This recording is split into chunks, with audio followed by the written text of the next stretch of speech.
Cagraray, isang isla sa bayan ng Bcacay Albay. Komunidad ng mga kababaihan, ang pangunahing hanap buhay ay ang paghabi ng Karagumoy.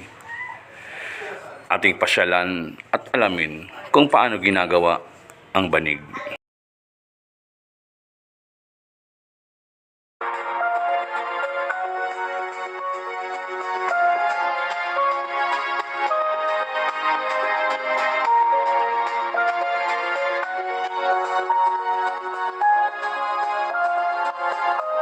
So mga kagabay, so we are here now in Mapulang Daga in Cagraray Island of Bcacay. We're going to visit, this is our first stop of our tour. We're going to visit the local community where the people or the local community is the one doing the waving, yung banig, yung native na banig natin, yung native mat.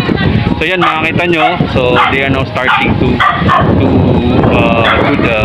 the banig. So kanina kinunan ko ng video yung Karagumoy tree, kung saan na kinukuha yung raw material, hanggang makita nyo later on yung tinatawag nilang pagligis. Okay? Doon nila pinapalambot yung material. Tapos ngayon makita nyo, maghahabi na po sila.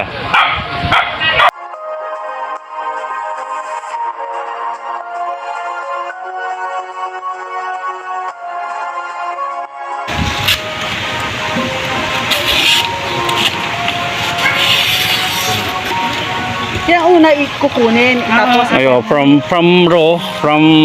the tree, from Karagumoy tree. So you're going to remove the tunok, yung matunok, tanggalin.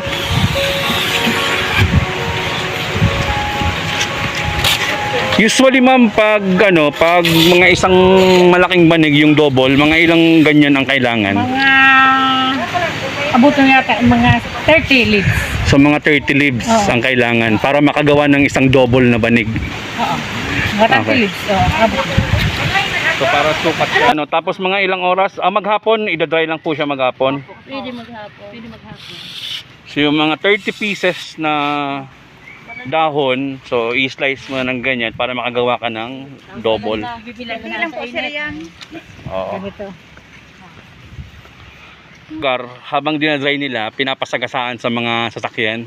Usually sa bulusan ganun. Dito sa amin. Kasi walang sakyan.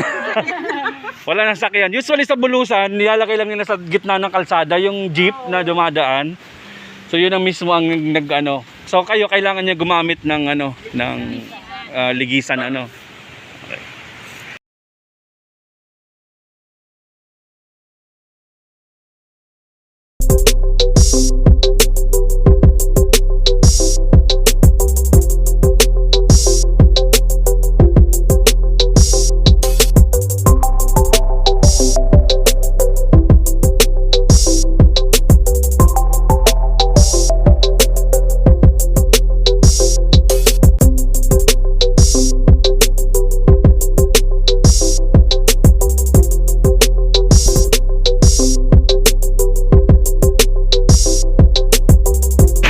So this is now the actual. Ayan si ma'am. Ma'am, ang pinaka mabilis, mga ilang oras po? Maghapon. Maghapon isang banig. Maghapon isang banig ang nagagawa. Magkano naman yung binibenta? Depende sa bilis. Yung masikat, mga duwan. Magkano naman yung binibenta isang banig? 200. Ngayon, 200 na eh. Yung maliit lang po yun.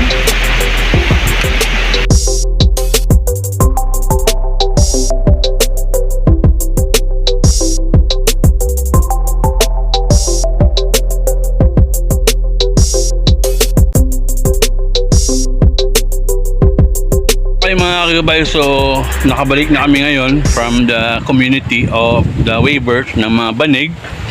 So we're already here at Sula Channel. So I'm here now at the Sula Bridge. We're waiting for the van na gagamitin namin. Okay. So yun, na-witness nyo kung paano ginagawa nila yung banig from the tree, from the Karagumoy tree to the product, yung finished product. So in a day, ginagawa nila yung isang banig, approximate isang araw. So they're gonna sell the banig or the mat, native mat, around 200 pesos to 250 pesos. It depends to the size of the native mat or the banig kung magkano yung benta nila. Pero ang alam ko 200 to 250 pesos yung right.